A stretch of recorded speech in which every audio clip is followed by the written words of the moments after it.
Now, live now. Fantastic. Thank you. Here we are. I feel like Netflix, season 1, episode 3. If you didn't join us last week, what happened was Jason Street. That was great fun. What a great interview that was. We're here again. It's Thursday. It's some time of the day, depending on where you are. For me, it's 5 o'clock in the afternoon. It's around midday on the East Coast of the US. And thank you again for joining us on Let's Talk Security. We're live on LinkedIn. We're live on YouTube. We're live a couple of times on Twitter. And I'm really grateful that you're joining us again. We have another incredible guest for you this week. I think we're going to have a very wide-ranging discussion, maybe outside the realms of some of the areas of what you might consider traditional security. I think today's discussion is going to be very people-focused. It might get personal. It's absolutely going to be incredibly worthwhile and incredibly interesting. If you've seen any of the promotional posts or tweets, then you will know that I'm speaking to Katelyn Bowden from the Badass Army, the founder, in fact, and CEO of the Badass Army. I first of all, I have to express how uncomfortable it feels for me to say badass, because my natural instinct is to say badass, but that doesn't work with the acronym. So I have to say badass. So please join me in welcoming Katelyn Bowden from the Badass Army. Hi. Thank you. How are you doing, Katelyn? I'm doing pretty good. How are you? I'm all right. I'm roastingly hot today. If you see me shining and sweating, I promise it's not nerves. We had a chat yesterday, so I'm very comfortable with you now. I was a bit overawed yesterday, but we're good now. It's roastingly hot here. Great to have you on. Thank you for agreeing to come and talk to us. Your story in the world of information security, online security, that whole community is a relatively recent one, right? The Badass Army was founded in 2017, am I right? Yes. So yeah. It's what's only the been a backstory couple there? of years. So what's the backstory there? All right. Well, I started it out in 2017. It was actually earlier in the year. I had gotten a Facebook message from an acquaintance that said, "Hey, this is really awkward, but there's pictures of you on this website that I don't think you meant to have on there." And I followed the link she gave me, and sure enough, yeah, some pictures I had sent to an ex-boyfriend that were obviously meant to remain private, were on a website. And I scroll through this website and I see lots of people I know, and I see that, none of these women have given their consent to having these pictures shared. And I started realizing how big of a thing this is. This isn't just a one-off, angry ex. This is a whole thing. Right. It's a community, not just a lone wolf kind of activity. Oh yeah. And I went, I wanted to get some justice. I wanted to figure out who did it. And I did some OSINT, found out that someone had stolen my ex's phone. I found out who. I had all the evidence I needed. This should have been an open and shut case. Went to the police, where I was told that it's totally legal in the state of Ohio to do this. It's totally legal to post pictures of people without their consent, nude images, that the only crime that had been committed was the theft of the cell phone. That's incredible. Well, yeah, I was livid. I was angry. I didn't want to feel helpless anymore. I figured out how to get my own images down thanks to a friend who works in Infosec, and is also a photographer. And he helped me get my images down, taught me how to do it, because as he said, it's going to keep on happening. Sure enough, he was right. Well, I realized a lot of people didn't have access to that kind of resource. So I started reaching out to other victims, and we just kind of decided to start brainstorming of how we can fight back. So I'm sure your initial reaction wasn't, "Hey, I'm going to start Badass Army," right? Your initial reaction was what? Shock, panic? Yeah, it was shock. It was panic. It was disgust. There was some shame to a degree. Right. I think I have a lot of privilege in my situation, because I wasn't going to lose my job. I wasn't going to have my family disown me. I am, at the time I was 30 years old. I have 2 kids. Obviously, It's not a surprise to people I have had sex. I'm also not somebody that puts a lot of shame in sex, but I could imagine being these younger girls that don't have that kind of privilege, the ones that are going to nursing school and Yeah. trying to get a job. And this is out there without their consent. I can't, I'm somebody that it's not just about me, it's about how I see other people going through it. So it was originally supposed to be a Facebook group of victims just to connect. We planned raids. Not that any of them worked because we didn't understand how to, bypass flood filters, things like that. And then it became a thing. We ended up getting a law passed within the first year to make it illegal in the state of Ohio. So that was just a local state law in the first year. But I mean, that's a massive achievement. But that was within the first year, and it was within the state of Ohio. Yes. It is now criminalized in the state of Ohio. Since then, badasses have gone on to advocate for several different laws, including a federal one. That's the one I was going to ask you about. So I know that there is a federal SHIELD law in the US, or a proposition for a law called SHIELD, right? And not to be confused with the SHIELD law that was recently passed in state of New York, which is more geared towards enterprises and companies and organizations. This is a federal law. Why do you need a federal one? We need a federal people one. Not familiar with the US legal system, that might seem a bit odd if you already have state ones. Why aren't they enough? Well, there's a few different reasons. One is the jurisdictional issues. Most law enforcement is not willing to go from state to state. As we know, the internet isn't just the people that are living in your neighborhood or in your city, in your state. Oftentimes, the victims and their perpetrators live states apart. So those jurisdictional issues are huge. Because what do you do if it's legal in one state and illegal in the other? And as well as each state has different laws, and a lot of them fall short.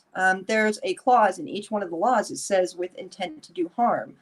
Now, you can't prove intent unless the person texts you and says, I'm putting your picture on this website, to hurt you. You're not going to be able to improve intent. You're not going to be able to improve intent. So this would fill in those gaps. It would make it easier to prosecute. It would also be much more of a deterrent to prevent this kind of behavior. Sure. Knowing that not only is it a state law, because a lot of people will look at these state laws and say, I can afford a $200-300 fine, not a big deal. Right. But if it's a federal law, they're looking at real time. There's more law enforcement available to investigate and catch them and collect evidence. It's something that is really, really needed. We all need to be on the same page about this. I think maybe with a lot of cybercrime, even, or particularly perhaps the financially motivated sort of what we would call traditional cybercrime, I think a lot of certainly when you look at the low-level crime and low-level criminals rather than the skilled groups, a lot of the motivation or the drive to carry out online crime of whatever stripe is the notion that, well, no one will know it was me anyway. Is there a lot of that in image abuse and non-consensual porn? Absolutely. Because law enforcement that currently would be in charge of, enforcing these laws that we have, they don't have the time or energy to do this. Right. To really look it up. I'm sorry, my cat is just destroying my blinds. I can hear that. Is your cat rubbing himself against the microphone? Or... No, he's right over here. We have Doom's cat soul, as we call it. Oh wow, look at that. Yeah, he was climbing in the blinds. He's like, pay me attention. Pay attention to me. The joys of live streaming. Right, he's a baby still, so he's getting into everything. So yeah, you were talking about law enforcement. I actually had a question written down on my list of how are they doing? Because I know from my own personal experience of dealing with law enforcement professionals when it comes to cybercrime, if you can get to the right people, there's a lot of expertise and a lot of willingness to pursue leads. But those right people not only are far between, they're also few. And obviously law enforcement have a lot of different areas to focus on. And much of the time, in my experience anyway, their specialism, let's say, is not in cyber-related issues. How do they deal with your specific area of crime that you're focused on? Honestly, it's been rough going, because not only are we dealing with a cybercrime that the police don't know how to handle, but they are also notoriously terrible at handling, victims of sexual trauma as well, right. Which we combine both. So not only are we getting, that whole victim blaming mentality sometimes when we go to the police station. Like in my case, the officer was like, you should tell me the URL of these photos. And he was like joking, like he was going to look them up. Right. And that's a common thing. Or they say, you should have taken those pictures if you didn't want them out there. Like this is some kind of natural consequence for sexuality. Sure. So we deal with that. Plus we deal with them not understanding how to even start investigating these crimes. I've dealt with judges that have zero idea of what a VPN is, much less an IP address. I've had evidence thrown out because they don't understand that an IP address triangulated can point to one specific person. They don't understand how that connection works. Right. There is also a lack of knowledge, even just about the law. We've had this law in Ohio for over a year, but we had somebody last month go report a case, and we're told by the police that there is no revenge porn law, that this is totally legal. We had to send a second advocate out there just to be like, hey, this is a statute. This is like, you have to enforce this. That's interesting. So it kind of leads me on to say, let's talk a little bit about Badass as an organization. On the website, it says that you're all about education, advocacy, and legislation, and you're there to support victims of revenge porn. That's kind of in a nutshell, the mission statement and the target group for Badass, right? So let's talk about victims first of all. What steps so somebody finds themselves in the situation that you found yourself in. What do they do next? The first thing I always remind victims in those moments is to breathe. It's going to be okay, because the first reaction is to panic. You don't know how far it's out there. You feel incredible, especially if you read the comments, which never ever read the comments. We should know better. But you feel panicked, you feel betrayed, and you start freaking out. And in those moments, it's important to breathe. It's important to remember that this is just something that's happening and it's not permanent. Right. So that's the first step. The second step is to start documenting. You want to screenshot everything. You want to grab the actual images themselves if you can. Some websites, they wipe the EXIF, but a lot of them don't. Okay. So you mean like right-click, download, save a copy? That's going to be important evidence? Yes, especially if there's still some EXIF data on there. Those are things that are going to help. You want to document everything. You want to get a list of who could have possibly done it. You want to immediately do a Google image search to try to find out everywhere that it is. Because if it's on one website, there's a really good chance it's on another one. Right. These guys have a tendency to save and share and repost. So it's, you got to get a list of where to get it down. And does a lot of it happen in private groups? I know, see, my area of exposure and expertise is in cybercrime, but in what I called earlier on the more traditional area of financially motivated cybercrime that's been around for a couple of decades. A lot of that happens in closed forums, password protected, where members have to be vouched for by another member before they can get in. A lot of it has migrated in recent years to dark web forums. Do you have to deal with those areas as well? And if you do, how do you do that? How do you cope with the behavior that's more hidden? We do deal with that a lot. One thing you want to remember is, when you're dealing with something like financial crimes and a lot of cyber crimes, what you're dealing is actual criminals. These aren't people that would consider themselves criminals. There's nothing in it for them other than an orgasm. They're getting off on it. That is it. So they're not nearly as savvy when it comes to that sort of thing. Most of the private forums that we deal with are things like private Facebook groups or Kick groups or Discord. Discord is a huge one. And a recent one too, right? Discord has kind of mushroomed up relatively recently as a forum in general. We've been seeing Discord since the inception of Badass. Really? Okay. Yeah, there's private Discord groups for literally every area of the United States. Like even down to counties in certain places, where all they do is share nudes of women without their consent. Wow. It's And it's incredible when you think about. I know that non-consensual porn is an issue. It's not a new issue, and I know that it's an emotional, important,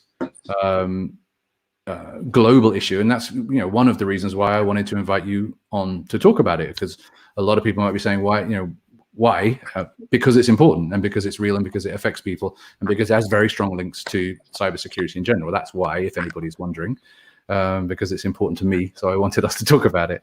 But what you don't realize when you're, I guess, in the privileged position of not being exposed to it, because of my gender, because of my age, because of my location, who knows, because of a bunch of reasons, you don't realize how pernicious it is, how widespread it is, and how normalized it's become. Is that a fair comment? absolutely. It is totally normalized. There are specific on, different pornography websites that may, cater to that.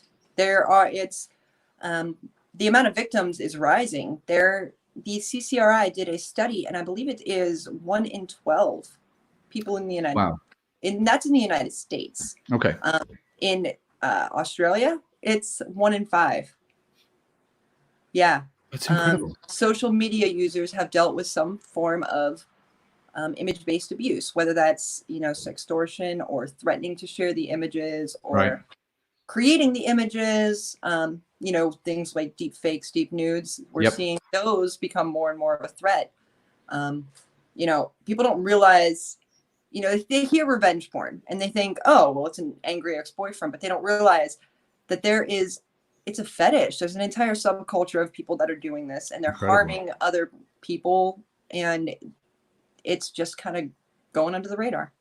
There's an interesting discussion around language, and I know you and I touched on this yesterday when we had an offline discussion, but I wanted to surface it in this forum as well, because I think it's an important point. Language definitely, I'm a language geek. That's kind of my background.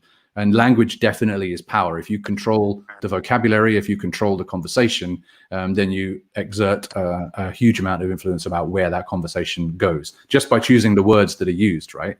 And I know that in law enforcement circles, and now much more widely, what used to be called child pornography isn't called child pornography anymore, and that's a great thing, because by calling it pornography, we kind of normalize it, right? And that's absolutely, like non-consensual pornography, it's the kind of thing that shouldn't be normalized, because it's not normal and it's not acceptable. So what used to be called CP, child porn, is child online sexual exploitation, which is a much more accurate description of what that is.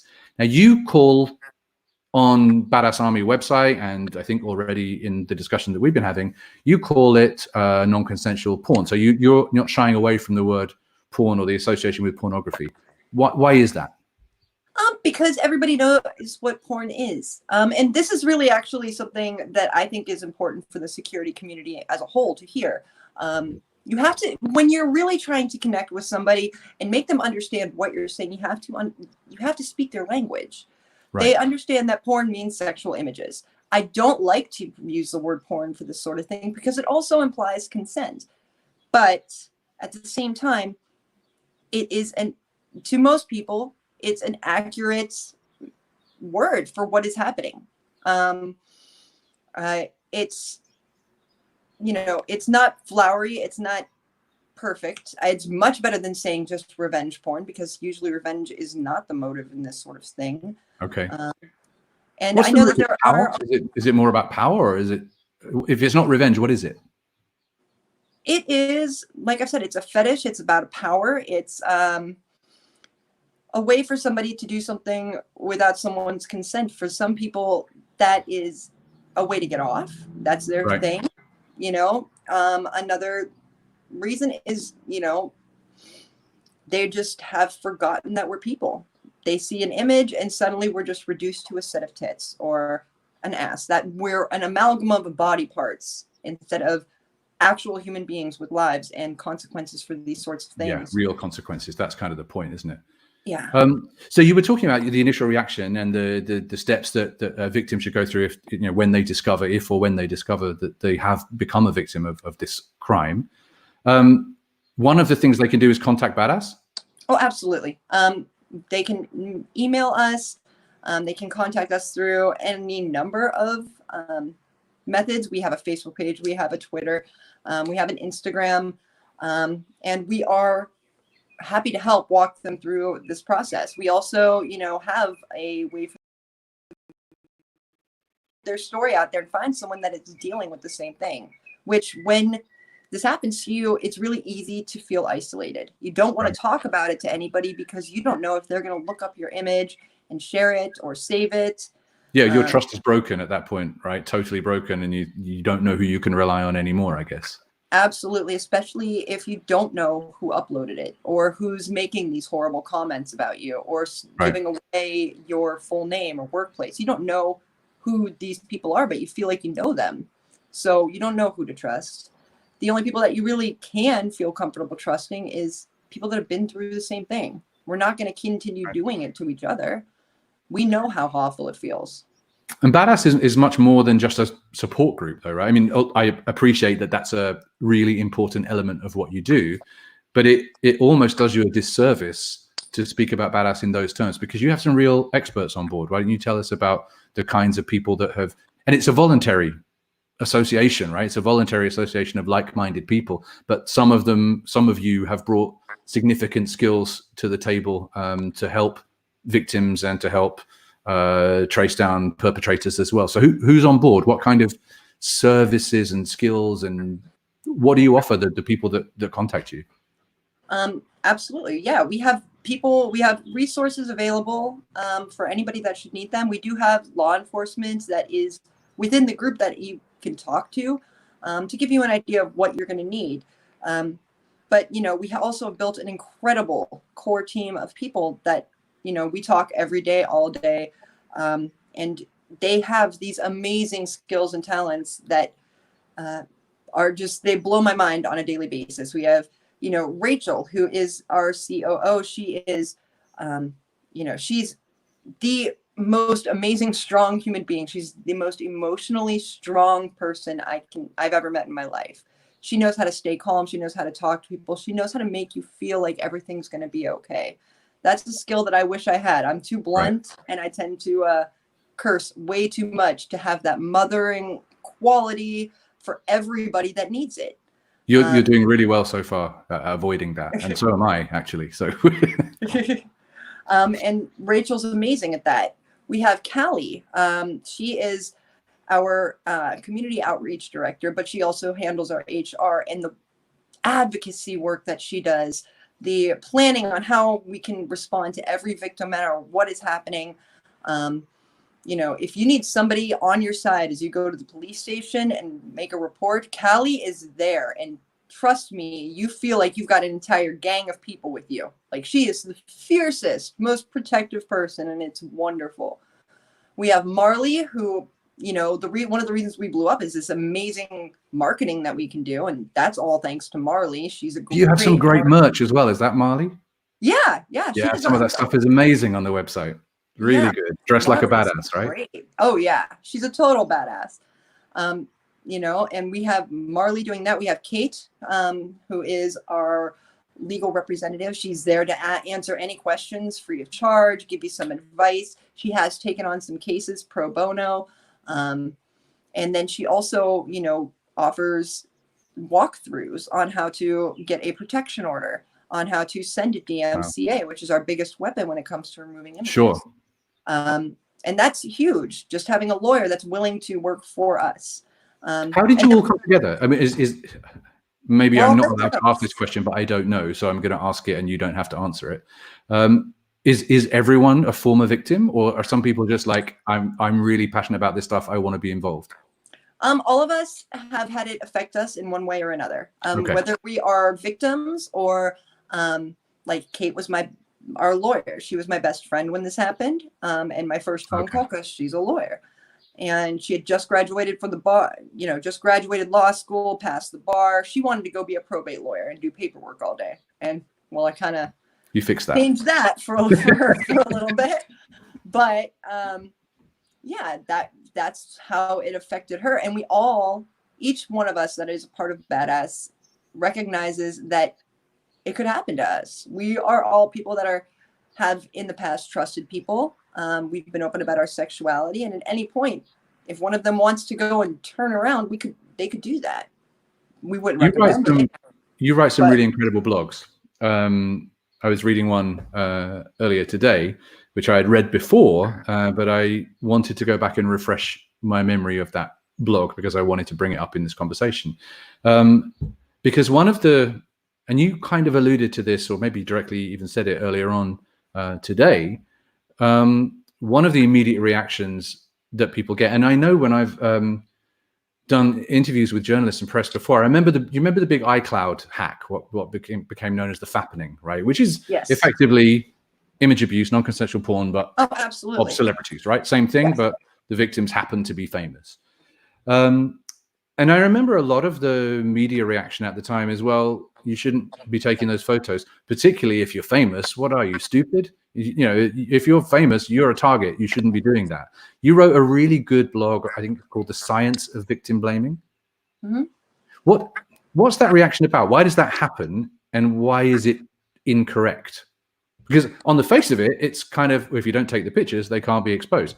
That's true, but it's not right. So it's not even true at this point. You know, and I'll get into that in a minute. We'll start with the first part of the question as to why that happens. And why that happens is it's a psychological response. When you hear something horrible happening to another person, the first thing you want to do is kind of reassure yourself, well, that can't happen to me. I'm somehow smarter. I'm somehow immune to that sort of thing happening. And so for a lot of people, it is in their heads, well, I don't take those pictures, so that should never be a problem. You know, and if they do take those pictures, they'll sit there and they'll reassure themselves, well, I never would leave my phone where someone could get it, or I use great passwords. This is not a problem. And therefore, rather than accept that this is something horrible that happened to another person at the hands of someone else, it's much easier to point out the differences between yourself and the victim. Really, and that is just human nature. We want to believe that everything happens for a reason. And sometimes, you know, people really want to believe that that reason is because you did something wrong. It's not that. There's nothing wrong with being sexual. There's nothing wrong with trusting another person. There's nothing wrong with allowing yourself to be vulnerable with people. That's not a crime. That is nothing that should be punished. It comes down to the perpetrator. But the second part of your question was, you know, what the, you know, I bragged yesterday, I can remember, I can do this really well. We had this conversation yesterday. Totally forget what you asked. Katelyn and I were talking yesterday, so we could just kind of, because we'd never met, we still never met, we've just spoken. We had exactly this conversation yesterday, and I said, it always happens to me, particularly if I'm standing on stage giving a presentation, and I say, there are two really important points to consider about this, and I start elaborating about point one, and by the time I get to the end and I know there's a point two, I just have no idea what it was. And because of that, I can't remind you what the second half of my question was. I remember now, though. Okay, good. See, okay. I gave you the time and you're back. It just takes it a few minutes, you know. But yeah, the question was, why is that wrong to do? Yes. Well, like I said, it's not the fact that you trusted somebody, the fact that you're vulnerable, the fact that you were sexual, none of those things are inherently wrong. They are things that are natural. Your body is natural. It is actually incredibly natural to want to take a picture of it. Look in history. In Greek times, they were putting boobs on vases. I mean, we've always been obsessed with putting the nude body on, you know, some kind of image. So there's nothing wrong with any of that. It is natural. Sex is natural. It's how we all got here. But there is a societal issue with wanting to punish women for sexuality. That is the thing that happens. We've seen it over and over and over again. So that's why it's wrong, because none of that should be on the victim. That is securely on the person that is trying to use that as a weapon. Yep. These are not things that should be done. Yeah. Yes. And to the third point of, well, I never took those pictures, so this can't happen to me. There's deep nudes. There's deep fakes. Hell, anybody with Photoshop can make these pictures of you. And if they can't, guess what? They're going to go find it somebody that does look like you and claim it as you. We've seen that, the fake nudes. We were talking about, when we were doing some futures thinking relatively recently, we were talking about AI-driven sextortion. You know, because one of the if you're the kind of financially motivated attacker that uses sextortion as a tactic, the one of the highest effort, lowest return parts of your scam is persuading someone to do something that they otherwise wouldn't do in front of the camera, particularly if you don't have a pre-existing relationship, right? If you can rely on AI to take care of that for you, and you've only got to look at websites like thispersondoesnotexist.com to look at how far AI has come in terms of making believable and credible people that have never even been born, to see how advanced the skills in image manipulation are. We know that we've already seen suicides as a result of sextortion, particularly against younger victims, like teenage in particular, but not exclusively. If we see an increase, an explosion in fake NCP, we will see an associated increase in deaths. It's a crime that has real world life-changing or life-ending consequences, right? This is not a nothing crime. It's why I wanted to talk about it. I kind of get passionate. Absolutely. You know, and we see that a lot. One of the things that we had to learn with Badass, because originally we were just reaching out to victims, we had to learn that it's really important for, you know, anyone that is dealing directly with victims to undergo suicide training, suicide response, and that sort of thing, because it's it can get really, really heavy. And even the things that, you know, we see that are minor, you know, most people at this point I've heard of the scam where they email you and they claim that they send you a portion of your password.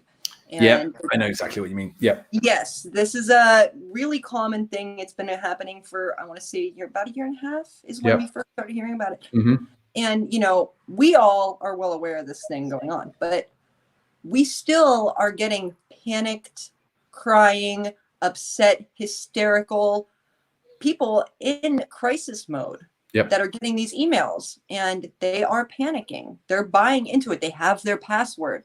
They have obviously filmed them. What else have they filmed them doing? They don't, you know, it's incredibly traumatic for a lot people. Yeah, and I've been directly contacted by people who have received that mail. Some of them are even professionals within the industry, because when it happens to you, you might have all the training in the world and all the good sense and all the common sense that you should be able to spot a scam from a mile off. But if you feel like it could be real, very often your judgment comes down errs on the side of, oh my God, it's real. What am I going to do next? And that the social engineer, I mean, online criminals are good social engineers, great social engineers. Sometimes that's how a lot of their attacks work. That's the underpinnings of the attack. So yeah, absolutely, it does have an emotional response. We have a question that came in online from David, and actually it's something I wanted to ask you about as well. Badass obviously was born in the USA. Are you exclusively US, or do you have a global remit now? We do have a global reach at this point. We have a big, you know, we have a lot of victims that are in Norway. We have a ton in the UK, Canada, you know, even over in Asia and Africa, we started, you know, seeing more and more victims. We have a big, you know, grouping in Australia. We're everywhere.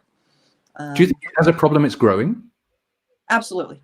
Yeah. I think especially with things like this, like quarantine, you know, people are still horny. They're still, you know, finding ways to, you know, foster relationships and online dating. They're still, in fact, I think there are probably more nudes being sent nowadays, way more nudes being sent these days than there have been ever. You know, I hadn't considered that, but lockdown, you're absolutely right, must have had a real sort of inflationary effect on that, because people are forcibly separated and they're finding ways around it, right?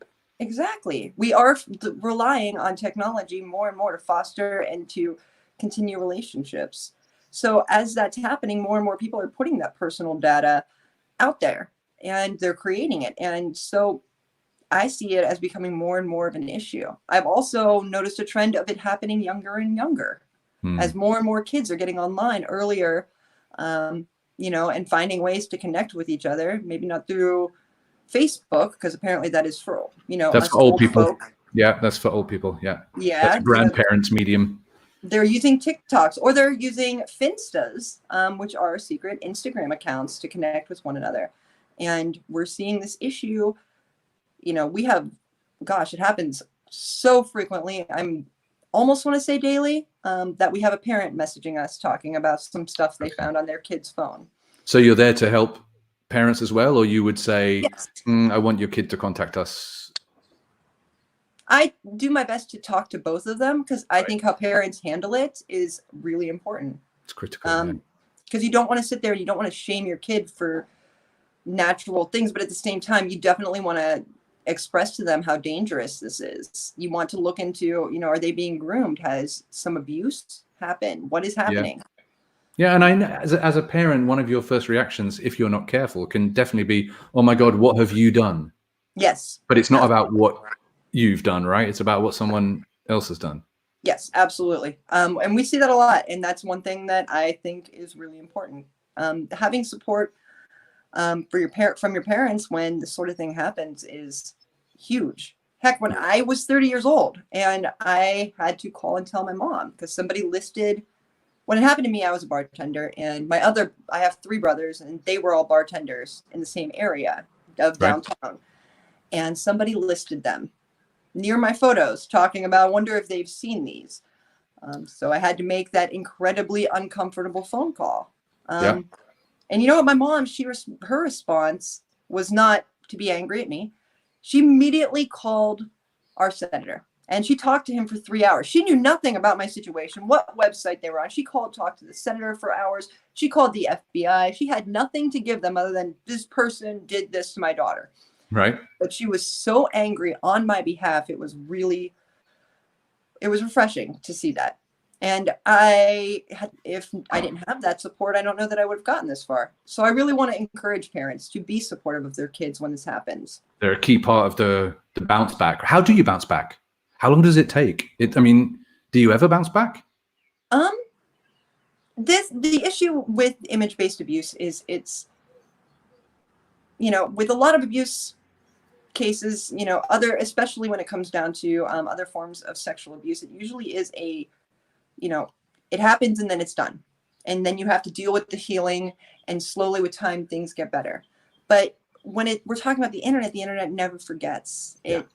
You can get images down as many times as you need to, and they still are going to get reposted and shared, especially if these guys realize that you're doing it, or that you're getting them down. So the minute that you think that you're okay with it, they go back up. And it's always sometimes that's inconvenient. Would it ever be convenient? Yeah. Well, is there ever a good time? Yeah, there's never a great time, but eventually you just kind of come to this form of acceptance, and you stop feeling nearly as ashamed. And I know that one of the biggest things that we help victims overcome, the biggest hurdle to healing, is that helplessness. Right. They're not as helpless anymore. They're not a victim, they're a badass. So that kind of. What tools do you give them? Well, we teach them how to get their own images down. We teach them how to start sending their own DMCAs. We make sure that they are aware of what the legalities are in their area, what their options are for criminal or civil prosecutions. Mm-hmm. We also give them a platform. They want to write about their story. They want to talk about it. They want to name who shared their pictures. We give them those options. Right. And that makes you feel a lot less helpless. And you advise them, I guess, about the legality of what some things they might want to do might not be advisable, and you'll help them avoid those pitfalls too, or? Oh, absolutely. Absolutely. Some things, some people want to go and share their ex's pictures in response. Right. Obviously we don't encourage that. And we also give them, it's okay when you're walking through the woods and it's all scary and you're all by yourself. It can be really scary. You know what I mean? But when you're with a bunch of friends, when you're not doing things alone, it doesn't feel as scary. You're safe. Speaking of with a bunch of friends, you've had that kind of parallel journey as well, because like I said, it's relatively recent. 2017 isn't ancient history yet. And part of your journey from the inception of Badass to where you're at now has been the discovery of, and I think you called it the adoption by the online security community as well, right? That's a community of people that you had no involvement with before, and now you're kind of deeply embedded part of that community, building that sort of your own little village. How has that been? Because you describe yourself now as a maker, as a social engineer, as well as doing all the badass stuff. So you're obviously uncovering new strings to your own bow, he said with a mixed metaphor, all the time. How's that? Well, it's an experience, let me tell you. Honestly, a lot of this stuff, I've been doing it forever. I was a bartender, so social engineering kind of comes naturally. That's just what you do when you're bartending. And I've always been a maker, but before I just kind of called it a Pinterest mom. And, I'm just learning that there are official sounding names for the things that I've been doing. I think it's really awesome to get to know all of these great people that are working in the industry. I'm learning things that I had no idea about. People have been, I get, for every negative thing that I hear about how I'm not, extremely technical or not qualified, there's been dozens and dozens of wonderful things that are people that understand that there was a gap that needed to be filled. There's a role that needed to be played for this community. Somebody needed to be in there to remind you all about how the users are feeling. Yeah. The terrible things that can happen when technology is being abused, and the ways that we as a community can prevent these things from happening. And the biggest one is going to be education and reaching a user in a way that they understand and are listening to.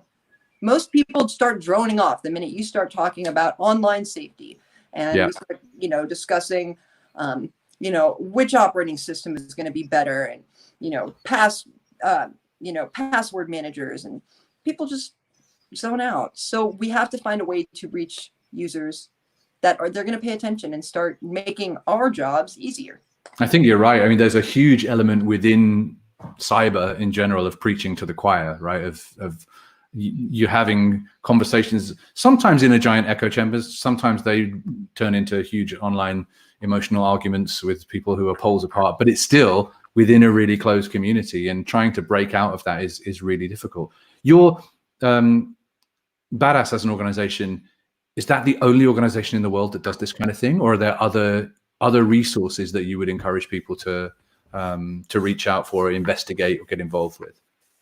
There are some amazing resources out there. There's the Cyber Civil Rights Initiative, which they focus more on legislation, but they do help with victims and getting them hooked up with, some legal representation.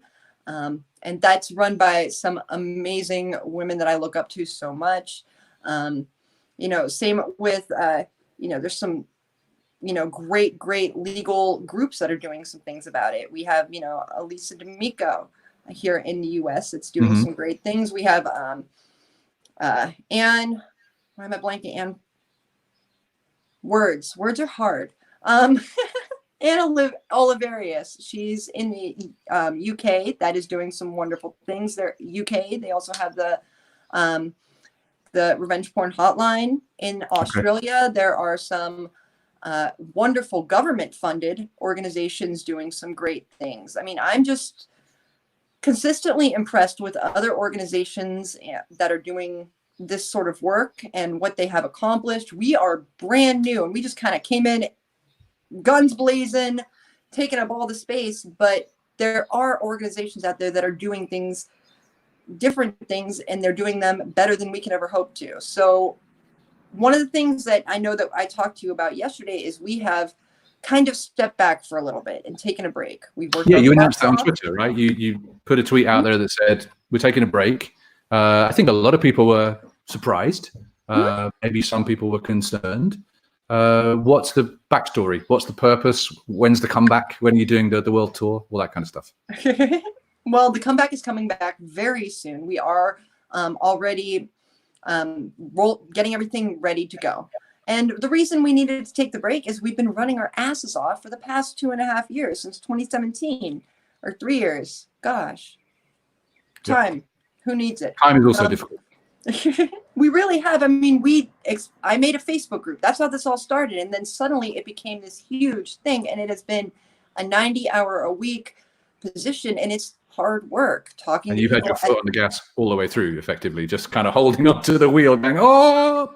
Absolutely. And you know what? honestly, we were all burned out. We were all broken. We needed extra help. We didn't know how to even start accepting volunteers, how to vet them properly. We had no systems in place because we were figuring it out as we were going along. We also were doing everything. We were working on, you know, how do we get this law in place? And how do we do this? And how do we do that? We got to work on this website. We got to train these police officers. We were doing everything, but we realized that there are so many other organizations out there doing some amazing work, and they're better at it than us. Why are we trying to, you know, tell lawmakers how to make this work when CCRI actually understands how to write laws? So we are more going to take a step back on certain things, create our focus, which is going to be more on the tech and cyber side, as well as the victim side. And we are kind of regrouping. We needed a break when COVID hit. It was the straw that broke the camel's back for a lot of us. Yeah. We were done. We needed a break. We needed a minute. There was too much stress. We were broken. Not to mention, we felt like we needed to do something about the situation that currently at hand, like with me with my masks, and Callie with organizing how to get groceries to people that aren't supposed to be, that are quarantining. Right. So you plenty of other things to deal with and things to focus on, as well as personal issues. I'm sure, you know, everyone has a personal life too, and they've got stuff to deal with. But there's a question came in on Periscope, and this might be part of the comeback, or it might be something that's already out there. Somebody wants to know where they can go to get a list of resources. That's going to be part of our website once we you know, have everything up and running. Our website is currently undergoing construction. What's the URL for that right now? Oh, it is badassarmy.org. Okay, badassarmy.org. And I guess that's not going to change, right? No. The domain stays the same, just a new website under construction. Yeah, we're going to be doing a rebranding, a refocusing. We have some really cool things we are unveiling. I don't want to make any sort of announcements, but Rachel and Timmy, who is our up-and-coming CISO, he is kicking ass, and both of them have done some, I can't even talk about it because it's really cool, and that's going to be theirs to unveil. What are we talking, a week, 2 weeks, a month? Yeah, it'll be a couple weeks, but once everything's up and running, y'all are just going to be really excellent. Looking forward. We're trying some new things that haven't been tried before. We're coming up on the hour, but these things just fly by. I'm always nervous, like, oh, we're only going to make 20 minutes. We're coming up on the hour again. This is the third time we've come close to an hour. One of the things that I wanted to make sure that I got in there as a question is, obviously, it's been a problem since time immemorial. It's just something that's happening through new media as our image consumption and media consumption habits change over time. Is it a problem that we're ever going to get a handle on and diminish, or is it something that we have to give people the skills to deal with, or a bit of both? I think it's a mixture of both. I think in order for this to really stop becoming an issue, a societal change needs to happen, where we stop viewing sex and sexuality as being something necessarily shameful. If it's not something that can be used against someone else, then, you know, people are going to stop using it as a weapon. And I think that is a very long-term, lofty goal. And so I'm pretty realistic in the fact that, you know, this is something that is something we're going to have to more work on, how to teach victims how to handle it and get them through the situation. But eventually, yeah, I think that's important to change the society. I don't think that, I mean, but that, like I said, that's a whole big change that is not going to happen. It's a pretty lofty goal, right? No, it's a worthy one, but it's a pretty lofty one for sure. Yeah, but you know what? You know, I'm seeing up and coming generations of, you know, these people that are kids, but they're coming out and changing the world already. Yeah, I see some good things happening in the future, and I am really hopeful. That's great, Katelyn. Thank you so much for joining us. It's been, like I said, the conversation has just flown by. The time has just flown by. I don't think it was mostly me talking. I'm pretty sure it was mostly you, and that's the name of the game. I talk a lot. I'm sorry. So I'm totally happy with that. Where can people get in contact with you? I know you've given us badassarmy.org. That's great. I am cheeky, so I always put my Twitter handle down there. you just put your name down there. So if people want to connect with you, where's that? You can connect me on Twitter at badassbowden, or you can email me, Katelyn@badassarmy.org. I'm much easier probably to get a hold of on Twitter. I'm on there all the time, probably too much, but yeah, that's the easiest way to get in contact with me. That's amazing. It's been a really interesting conversation. I hope one day when the world begins to return to something slightly more approaching normality, we can get a chance to meet in person. I look forward to that day, and I, from the bottom of my heart, thank you very much for joining us on Let's Talk Security. Well, thank you for having me. I hope everybody's going to stay safe and enjoy the sunshine, enjoy this heat. Get outside, Rik. Well, yeah, I've been. It's roastingly hot here. I'm hiding in my office today. Thanks so much, Katelyn. All right, bye. Thanks. Bye. There you go. Another hour-long episode. I'm not sure that Trend Micro wanted me to go on for an hour. This is the third time I've done it. I hope you're enjoying these conversations as much as I am.